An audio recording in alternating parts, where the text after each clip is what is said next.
నంద్యాలలో ఆ 16,000 ఓట్లు ఎవరివి?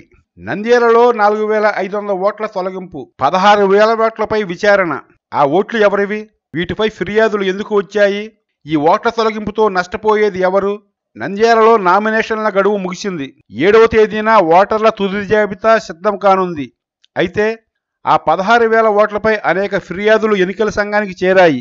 దీంతో ఎన్నికల సంఘం ఆదేశాల మేరకు జిల్లా రిటర్నింగ్ అధికారి విచారణ ప్రారంభించారు. ఇందులో ఇప్పటి వరకు 4,500 ఓట్లను తొలగించిన అధికారులు మిగిలిన ఫిర్యాదులపై విచారణ నిర్వహిస్తున్నారు. జనవరి 2001వ తేదీ నాటి వరకు ఉన్న ఓట్లకే అవకాశం ఉంటుందని ఇప్పటికే చెప్పడం, తాజాగా ఈ ఓట్ల వడపోత కార్యక్రమంతో నంద్యాలలో ఓ కొత్త టెన్షన్ మొదలైంది. నంద్యాలలో టీడీపీ, వైసీపీలకు కొత్త సమస్య ఇది. కొద్ది రోజుల క్రితం కేంద్ర ఎన్నికల సంఘం ప్రస్తుతం జరుగుతున్న ఉప ఎన్నికల్లో 2017 జనవరి 1 వరకు నమోదైన వారికే ఓటు హక్కు కల్పిస్తామని స్పష్టం చేసింది. ఇక ఇప్పుడు ఎంతో కాలంగా నంద్యాలలో ఇతర ప్రాంతాల వారిని ఇక్కడ ఓటర్లుగా చూపిస్తున్నారంటూ ఫిర్యాదులు అందాయి. దీనిపై ఎన్నికల సంఘం బూత్ లెవెల్ అధికారులతో విచారణ ప్రారంభించింది. ఇప్పటి వరకు దాదాపు 4,500 ఓట్ల వరకు నంద్యాల ప్రస్తుత ఓటర్ల లిస్టు నుంచి తొలగించాలని అధికారులు నిర్ణయించారు.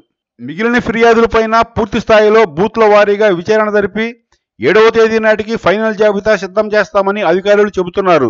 ఈ జాబితా ఆధారంగానే ఎన్నికలు నిర్వహిస్తామని అధికారులు తేల్చి చెప్పారు. నంద్యాలలో మొత్తం 16,000కు పైగా ఓట్లపై అభ్యంతరాలు రావడంతో విచారణ చేస్తున్నారు. దీంతో ఇప్పటికే అందుబాటులో ఉన్న ఓటర్ల జాబితా ఆధారంగా వ్యూహాలు సిద్ధం చేసుకుంటున్న సమయంలో ఎన్నికల సంఘం ఈ విచారణ ద్వారా వారికి షాక్ ఇచ్చింది. తొలిదశ విచారణలో 4,500 ఓట్లు రద్దు చేస్తే విచారణ పూర్తయ్యే నాటికి ఇవి ఎంత మొత్తంలో రద్దు చేస్తారనే ఉత్కంఠ రాజకీయ వర్గాల్లో కనిపిస్తోంది.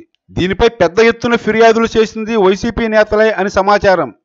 టీడీపీ నేతలు పక్క నియోజకవర్గాల వారిని నంద్యాల ఓటర్లుగా చూపించే విధంగా టీడీపీ నేతలు ఓటర్ల లిస్టులో వారు పేర్లు చేర్చారనేది వైసీపీ నేతల ఫిర్యాదు.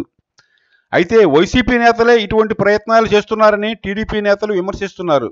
ప్రతిష్టాత్మకంగా మారిన నంద్యాల ఉప ఎన్నికలో ప్రతి ఓటు కీలకంగా మారుతుంది.